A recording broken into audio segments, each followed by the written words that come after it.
You want me to share my screen or? If you've got slides to share, absolutely.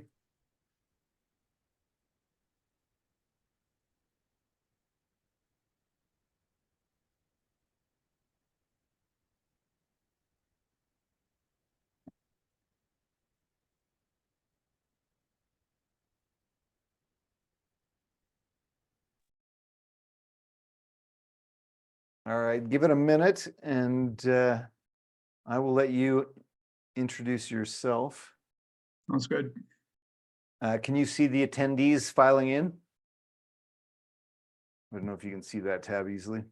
You see, I do see. What number should I start at? They're 32 right now. Yeah, so I think we had 40 plus in the other one. So I would, as soon as it stops counting up, you're good to go. All right, I'm going to drop off and leave it with you. Okay.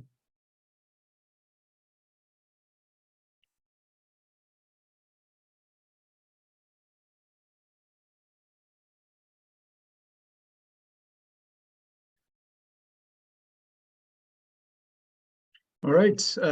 Thanks, Mike, very much, and welcome everyone to this evening's edition of Love Letter to Men 2024. My name's Harold Bettger, otherwise known as Dr. Harold Bettger.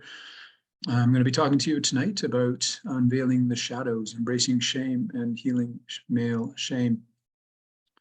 I'm an anesthesiologist. That's the type of doctor I am. So I'm a medical doctor. So it is a bit unusual or unique that I'm speaking about this, but I will get to that as I discuss who I am. Before we get started, though, we're going to talk about shame. It's not a popular thing. It's a tough gig. Shame's a tough talk. Brene Brown talks about shame. Many people maybe are aware of Brene Brown's books and her talking about shame. She has a story where she walks into an airplane, sits down, somebody asks what she does. She says she studies shame, and she turns the whole airplane off. It's a tough thing to talk about. And I think it's a tough thing to talk about, especially for men. It's a difficult emotion. It's a painful emotion. It can induce, the emotion that shall not be shamed is something I've come up with because it's the emotion that can actually induce itself just by saying it. And so as we're going to get ready to talk about it, I just want everybody to ground themselves, take a big breath, slow down, just channel that music we just listened to. If you were there to listen to that choir, that's grounding, that's music, that's collective, that's everybody together. And just remember, you're not alone tonight. But I will invite you, if you do start to experience some challenging emotions through this talk or anywhere else, it's okay. It's okay to not be okay. Sometimes we experience feelings and we're not okay. So if you feel like you need to take a break, take a walk around, get up. That's awesome. And the mic's just letting us know the chat is open. That's great. We're taught to numb as men. So oftentimes we won't feel shame, and we'll talk about that as well. So if you don't feel anything and you feel nothing about this and you feel like this is boring or actually why are we talking about this, then I'll talk about that too. But because oftentimes we numb as men, but most of our numbing has actually got something to do with shame. So it's a tough topic, so I'm going to try to keep it light. I'm going to try to keep it positive. I'm here because I got invited here from Mike, and I'm grateful and honored to be here. It's a real privilege. I'm very interested in men's mental health. I'm also a physician peer supporter for the province of Alberta to support other physicians that are in distress or needing someone to reach out to. So that's another part of what I do. But as far as tonight, I'm here to talk about men supporting men, coming together, feeling a bit of the vulnerability, doing what Brene Brown talks about, is sort of exploring the vulnerability and the courage it takes to do this. Okay, so my training comes from the Center of Healing Shame. It's a couple out of California. It's a small organization, but they're really forward thinking. And that a lot of the mental health community is not actually even up to speed on shame, and they're just coming up to speed in understanding it and its deep, far-reaching implications with regards to male mental health, not male mental health, but mental health in general. Um, and so a lot of the information I'm going to be talking to, it comes from them. You can be able to find them, the Center for Healing Shame. I'll share their website with you at the end of this talk. I'm going to start with a fairly bold comment. This comes from Thomas Schiff. He's a sociologist who studied human emotions he's almost 100 years old, and I think he studied it for most of his whole life. But in 1998, he wrote a comment: "We're virtually always in a state of pride or shame." And for those of us who maybe don't feel shame or don't think they feel shame, this may seem jarring or a little bit surprising. But as we go through the conversation in this talk, I hope that maybe this will become a little bit more clear that shame is always around. It's everywhere. I've come to the conclusion that shame is not everything, but it's everywhere all the time for all of us. And as we start to become aware of what shame is and how it impacts us, we're actually going to start to understand that it is there and be able to see it better. A lot of men come to me wondering and confused about, why am I struggling? I had a normal childhood, no major trauma at all. What's wrong with me? And oftentimes, this is the kind of emotional challenge that's underlying what they may be struggling with. So that's also going to become clear as well. The other aspect of shame that I want to introduce shame is a tough emotion, is a painful emotion, but shame is an essential emotion. It's an adaptive emotion. It's one of our primary emotions, and it's also a higher level cognitive emotion. It's a powerful, universal, mysterious emotion, and it can be incredibly painful and destructive, and it's designed to protect us. So it keeps us in connection. It maintains order and hierarchy, but it also helps us to stay connected. And I'll explain how that goes. So I'm going to back up a little bit and talk a bit about emotions. Really great talks and a lot of good emotions being brought forward, even just with that choir. I can tell you, chills came through me as I listened to it, and so touched. But some of the other talks and the guys just talking about emotions, bringing up the emotions, the positive, the negative ones, we got to feel them, right? We do have to feel them. Gabor Mate, many may know who he is. He's actually an MD also who worked with the worst of addictions and is now a speaker going around the world talking about trauma and how to understand and heal trauma. But he said in a conference in Vancouver, our entire being, every aspect of ourselves, is founded on a precipice of emotions. We actually receive more signals and information from within than we do from without. Now, I'm going to give a schematic of what that means. We actually feel things, but not just emotions. We have drives and we have senses, and those things are all designed so that we can meet our needs. And emotions have what we call an action tendency. And those action tendencies are so that certain specific needs can be met. Fear is to identify a threat, anger to protect boundaries from a threat. Pride is to have positive self-regard so we can have connection with others. Shame is the action tendency of shame is to shrink, hide, and to freeze. And it fits into a category of what we call complex self-conscious emotions. And this is exactly that: pride, guilt, and shame. They keep us in order and in connection with others in a healthy, functional way. And the reason shame is complicated in a complex self-conscious emotion is because it is a primary emotion. You feel it, we feel it all the time, but it also exists in what we call an embodied cognition. It requires higher order cortical understanding that dives deep into our primitive selves. So that combination of cortical connection to our deep primitive feelings of shame make it a higher order emotion as well. And that can make the whole understanding of shame very complex, because once we start to tease apart these things, then we can start to understand how shame is impacting our lives on a regular basis. But it's important to remember that these are adaptive. I've just shown this screen here just to show the spectrum of emotions and words that can be used to describe. From one side, shy, self-conscious and embarrassed, and then we could come to stuck, flawed, powerless, rejected, frozen. All of these things are in the spectrum of shame, all the way to exile. Something's wrong with me, being treated as an object. All those things are indicative of the shame spectrum in that self-conscious emotion spectrum. So I'm just going to jump now to what shame is specifically. Now, this is Brene Brown's definition of shame, and I like this because it really gives you a good overview of the three parts how to understand what shame is. It's the intensely painful feeling of experiencing or believing we are flawed and therefore unworthy of love and belonging.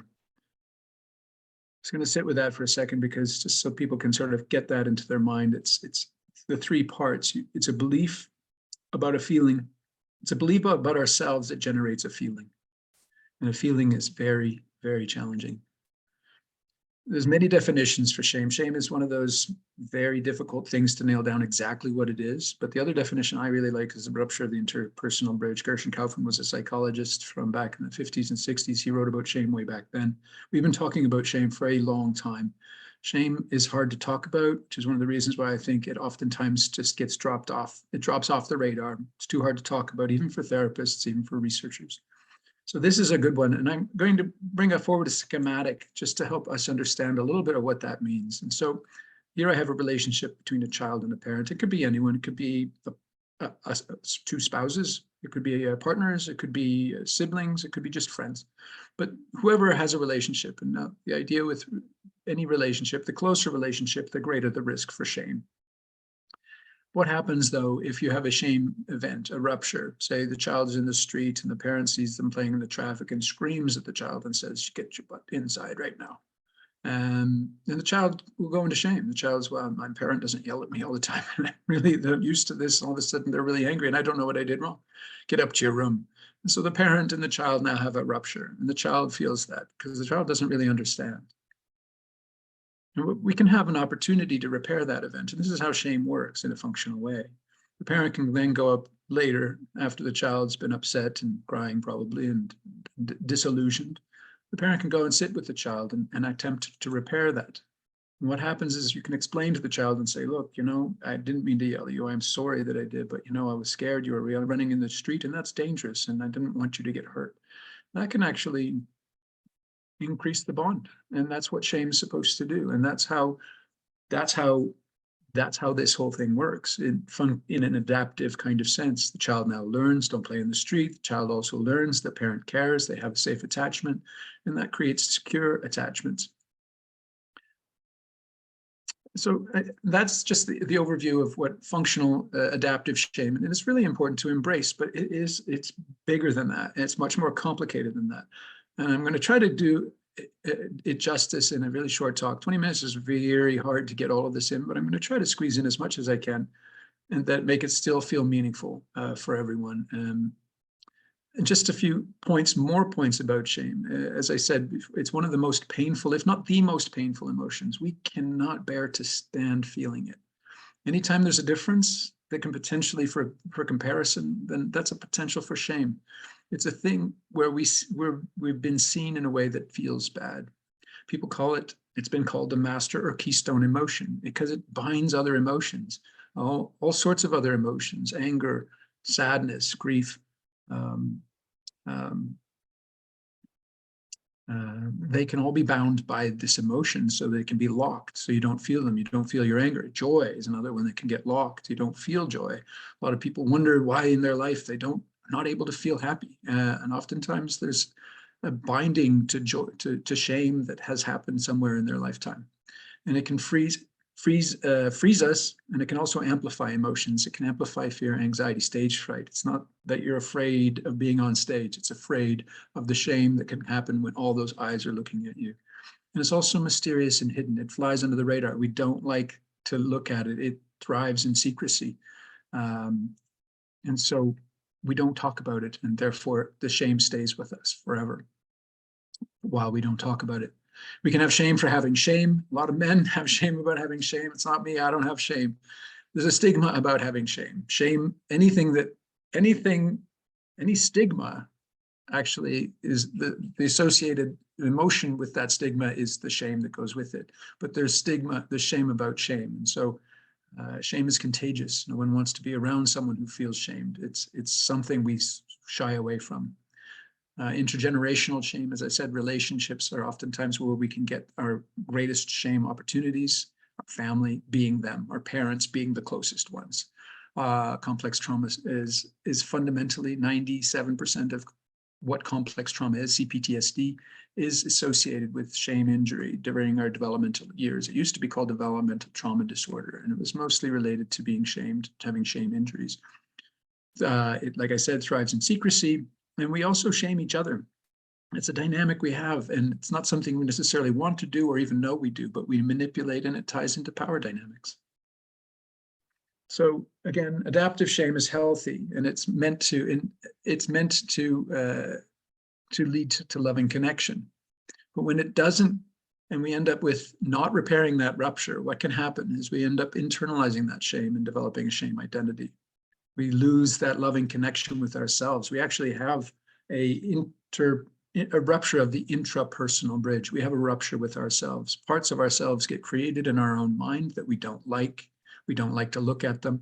And when we do look at them, we actually become a generator of our own shame emotion. Whenever we think of those things or we see those aspects of ourselves, the generation of the emotion of shame on its own just happens. And the effects of shame on our neurology and our neurobiology, and then has its effect. So over a lifetime, or after our younger years, if we've had episodes of shame, we develop what we call in the business a shame ball or a shame dragon. This is our shame network inside of us, and it's our brains trying to cope with all of those parts of ourselves that we don't like, and it can be quite difficult.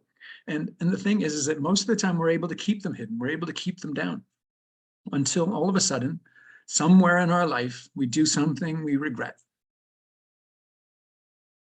And we've all seen these things, and we see these situations and they happen. And this I'm putting up there because this is impulse control. There are dynamics going on that we're not aware of, but it's painful to watch. Then you see the observers, and you see how the shame perpetuates itself. You see the ones that are aghast, you see the ones that are turning away, and you see the ones that are judging. Very painful experiences. And then those who are involved have to walk away, assess the damage, and find ways to repair the damage within themselves, between each other and amongst other people. So I just want to return to that. That's a lot to think about, and I want to now get a little bit more directed towards men. And there's a lot of words here, and I've been really grateful to be able to watch some of the talks and some of the emotions, but I've also been touched by some of the deep shame. I've seen so much shame, even the shame word being used, but just men talking about things. And I've collected a few of the statements that were made in the last 2 days that people have just used in their talks, just really indicating to me how the depth of shame that we feel. Toxic masculinity, don't be weak, suck it up. Be a man, boys don't cry, don't show emotion, don't be a pussy. Some of these I've added. Where's your purse? Get over it. You have to be okay. You know, when there was that talk about a gentleman who lost something really tough, and someone came to him and said, you got to be okay. You got to carry this. Sometimes we're not okay. Sometimes we're hurting.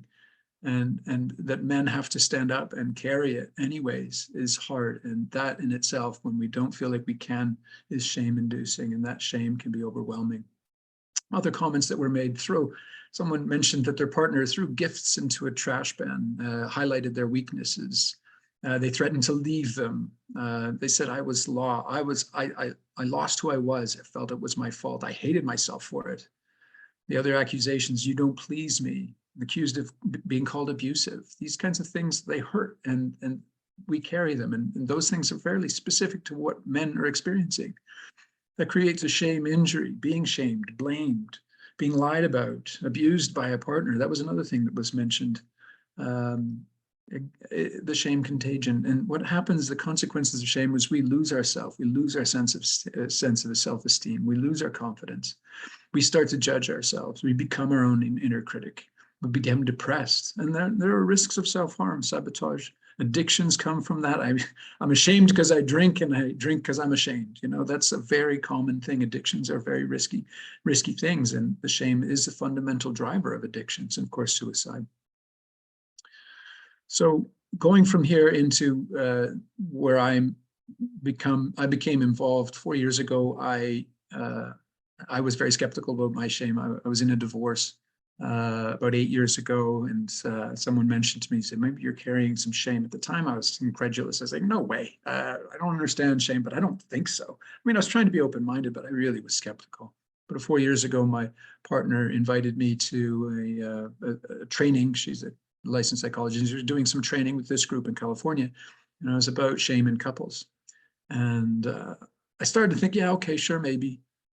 But then after one training, I thought maybe I'll take another. And then I thought, maybe this applies to me a little bit, and I have some work to do.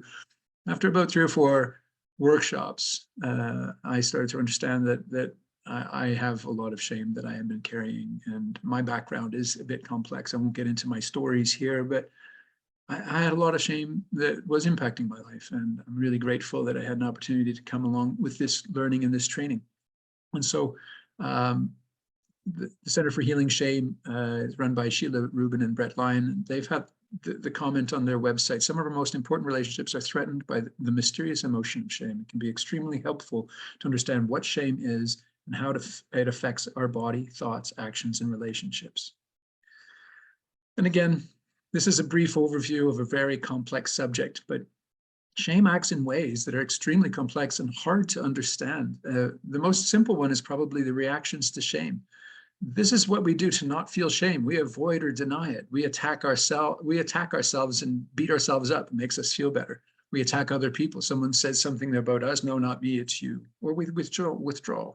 And that can be actually quite threatening because it furthers the potential for isolation and further shame injury from being isolated. It impacts all the other emotions. Like I said, it can lock them or amplify them. It compounds itself. We can actually go into what we call a shame attack or a shame spiral. You do something that you really regret and you really shouldn't have done, and you can go so deeply into the shame that you can almost not think. And of course, the complex PTSD. This is just the diagram that is in the book that I'm going to share later.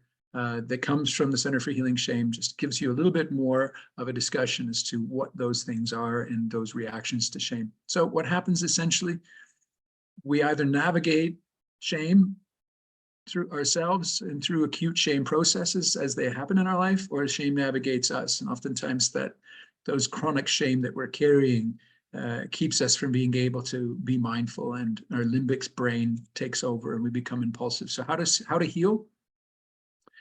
This is important. I mean, the vulnerability, the courage, and the strength that Brene Brown talks about is you need to tell your story and you need to be in community. This is community. This is telling our stories. This is what Mike is doing here is tremendous.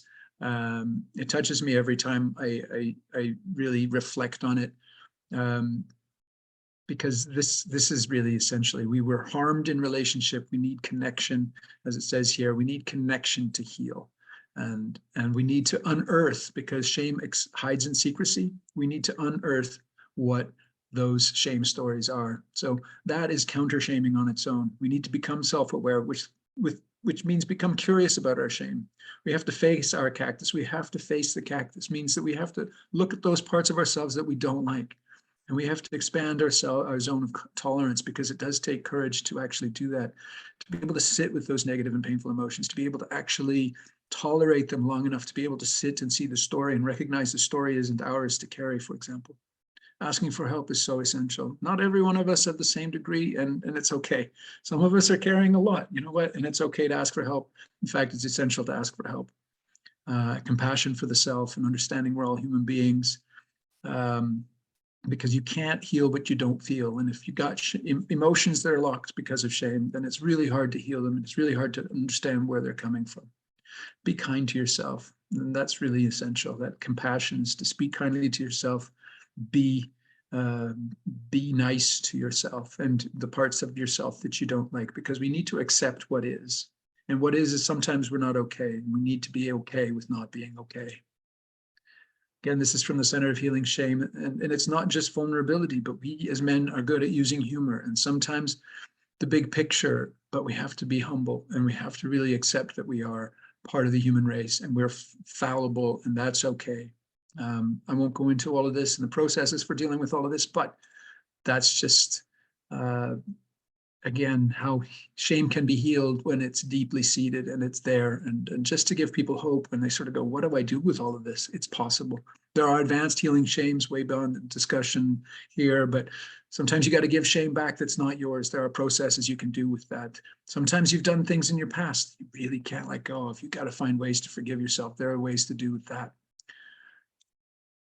In the end, we need to heal the rupture inside our own hearts and the rupture we have with ourselves. We need to find a way to love ourselves again. And if we do, then we'll be able to find ourselves safe in relationship and safe for ourselves to be in relationships and safe for others to be in relationship. And we'll be able to experience those complicated emotions that help us in relationships like joy and sadness and grief. And you got to remember too, it takes time. Be patient with yourself. We have a lifetime of experience, and we can't just, men come to me and say, well, we're like, we want to fix it. Just show me the solution and I'll do it. In 6 months, I'll be better. No, sometimes it can take time, but you need to be patient with yourself, and you need to be kind to yourself. These are just a few books that I'm recommending. The book on the left is probably the best book written about male shame that exists. It's called I Don't Want to Talk About It. It's Terrence Real from the 90s, a bit dated in the sense that he doesn't talk about shame. He calls it male depression. But if you substitute depression for shame in this entire book, it's probably the best book ever written to understand how men work and why we experience and how we experience shame. The book on the right is if you really want to get really in deep, but the Embracing Shame book is coming from the Center for Healing Shame. It is written by Brett and Sheila, Lyon and Ruben. They're the originators of it. I think it's the most accessible book to understand what shame is, to understand how shame is impacting our lives and how to heal it. It's got great exercises, and I can't recommend it highly enough. So that, I believe, is the end of my talk. Again, thank you everyone for coming out and for listening. I'm honored. I'm touched by the privilege, and I'm starting to mix my words because I'm getting emotional. So thank you, thank you, thank you, thank you, Mike. Thank you, Harold. I think, I love this starting to mix your words because you're getting emotional. I love that we're able to model that and demonstrate that. And to your point, you can't heal it if you don't feel it. And for me, that's a big, big, big, big, big part of the problems that we see. And so I think just having conversations like this, creating environments like we've got here at Love Letter to Men, to be able to just create a space where we can feel it and acknowledge that that's okay. So thank you. No, I think you're 100% right. And the talking about the shame emotion, and I mean, it is a tough gig to talk about it because a lot of times we'll just shut down. But the music that we listened to earlier, the guys, when they're actually telling their stories, if you can keep this subject in the back of your mind, a little bit of a periphery, it'll start to make sense to you, and it'll actually start to show you avenues of your own self and ways that you can actually heal aspects of yourself that you don't see. And yeah, man, I wish we had another half hour to have this conversation, but Yeah, well, I love that ball analogy, because I often use when we're unpacking emotions, I talk to men about, you've got this big jumble of emotions, and let's start to pull those threads out one at a time so we can examine them. And you're right. I think shame is the one that I see that. Oh no, you know what? I'm going to just tuck that back in because I don't want to explore that. All right, friends, I've got to wrap this up, Harold. Our next session starts in 2 minutes. So friends, I will invite you to hop out of here and go jump on the other session. And Harold, I can't wait to have much bigger conversations with you, my friend. We got some work to do. I would love to, and I can't wait to myself. Thank you, buddy. Good work tonight, by the way, and every day. All right. Love you, man. Take care.